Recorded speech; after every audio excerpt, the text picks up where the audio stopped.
Bagi umat muslim, coba kalau beli obat, perhatikan label halalnya. Atau kalau ke dokter, coba ditanya, apa obatnya telah memiliki sertifikat halal. Wah, ternyata ada loh obat yang mengandung alkohol, yang rawan babi, serta obat yang rawan plasenta. Dari temuan lapangan LPP POM MUI, disinyalir banyak obat dan kosmetik yang mengandung bahan haram. Dari 120 perusahaan, hanya 5 yang memiliki label halal. Bahkan di pasaran, banyak obat batuk yang mengandung unsur alkohol melebihi ambang batas. Wih. Obat-obatan yang halalan toiban, salah satunya adalah Habatus Sauda. Habatus Sauda adalah biji hitam yang telah dikenal ribuan tahun yang lalu dan digunakan oleh masyarakat India serta Timur Tengah untuk mengobati berbagai macam penyakit. Tapi jangan khawatir, sekarang ini sudah banyak Habatus Sauda yang beredar di negara kita. Ini dia salah satunya, pengolahan Habatus Sauda di daerah Bandung. Tapi bahan dasarnya tetap didatangkan dari luar negeri. Agar kualitas dan khasiatnya terjamin. Wah, sebenarnya apa sih Habatus Sauda ini? Habatus Sauda termasuk obat-obatan herbal fitofarmaka atau bentuk obat tradisional dari bahan alami. Obat ini dapat disejajarkan dengan obat modern karena proses pembuatannya yang telah distandarisasi serta ditunjang dengan bukti ilmiah. Serta ada uji klinis pada manusia juga. Berbeda dengan jamu yang diolah secara tradisional. Terbukti secara empirik, tapi cara kerja dalam tubuh belum bisa diteliti. Tapi ada juga sebagian jamu yang diolah dengan modern dan higienis. Yang satu ini sudah diteliti khasiatnya dan distandarisasi sesuai dengan peraturan pembuatan obat-obatan. Di dunia medis ini memang baru beberapa akhir dekade ini dikenal oleh dunia medis karena penelitian tentang Habatus Sauda ini dimulai baru tahun 50-an. Diteliti di dunia farmasi. Nah, ternyata temuan-temuan di dunia farmasi, Habatus Sauda ini memiliki potensi terapi yang luar biasa. Banyak kandungan yang di dalam Habatus Sauda memiliki efek terapi terhadap sekian banyak penyakit. Ternyata Habatus Sauda banyak mengandung zat-zat yang sangat berguna bagi tubuh kita.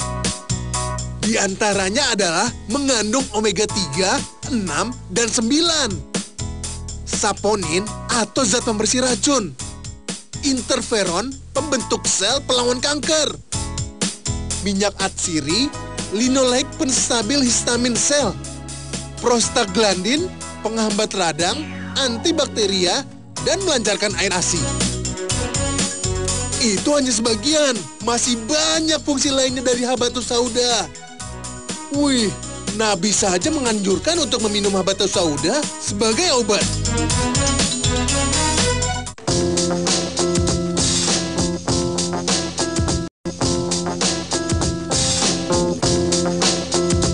Habatus Sauda memang telah teruji oleh waktu, tanpa efek negatif yang berarti.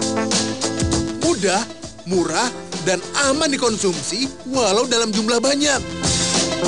Cara kerja Habatus Sauda ini sama dengan bahan-bahan terapi yang lain. Tetapi bedanya Habatus Sauda ini memiliki beberapa sisi kandungan. Pertama, nutrisi.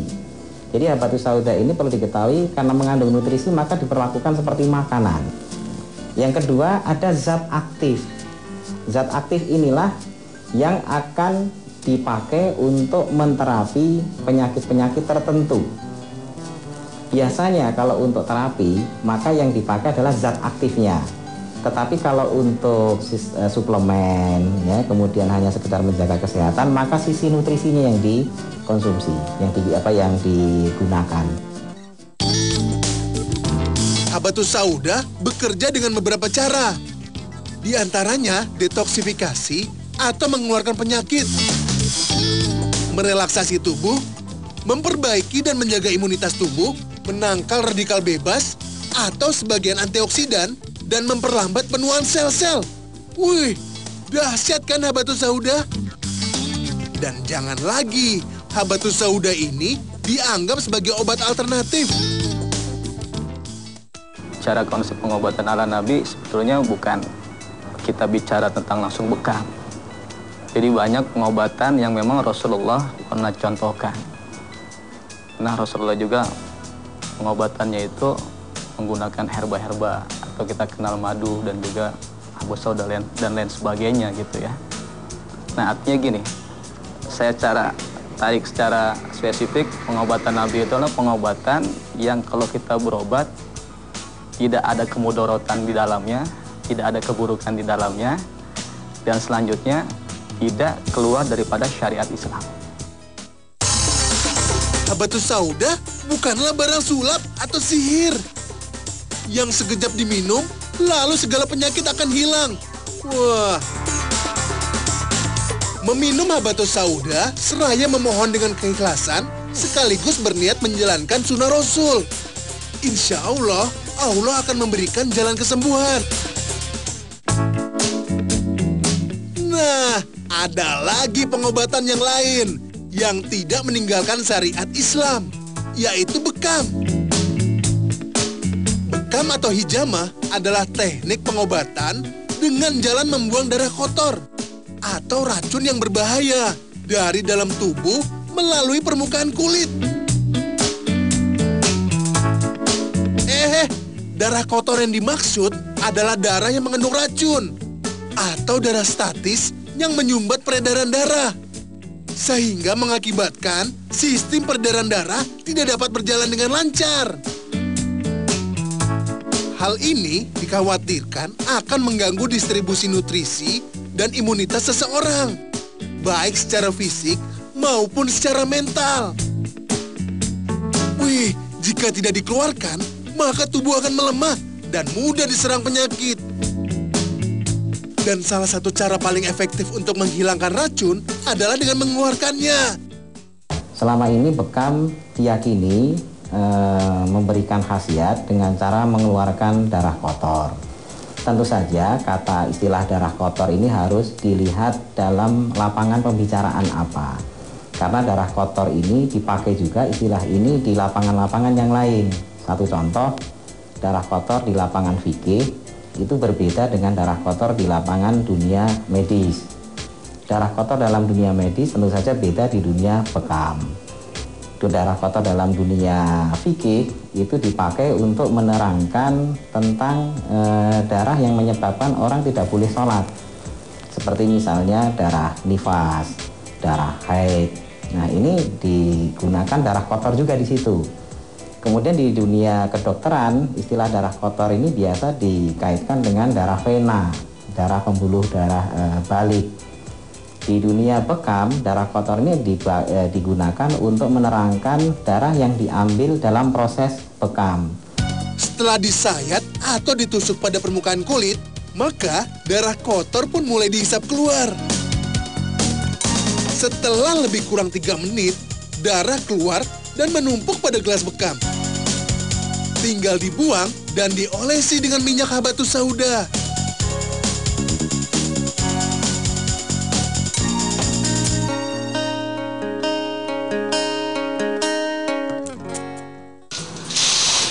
Wah. Ya, gimana nih Aladin setelah dibekam?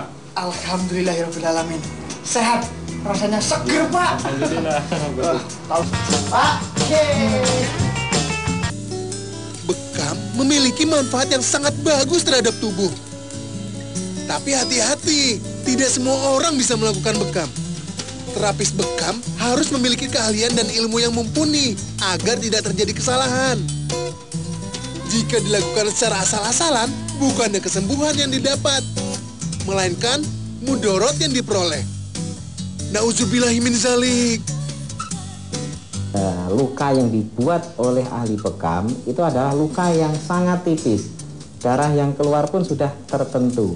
Berbeda dengan darah vena atau darah pembuluh darah balik. wih, banyak nih obatnya. zaman sekarang ini banyak sekali pengobatan yang ditawarkan. Ada yang kimia, ada yang alami, ada yang tradisional, dan ada yang modern. Nah, mau pilih yang mana? Tergantung kita. Asalkan tetap halalan thayyiban dan tetap tidak meninggalkan syariat Islam. Nah, kalau gitu sekian dulu Tabir Sunnah kali ini. Wassalamualaikum warahmatullahi wabarakatuh. Dadah!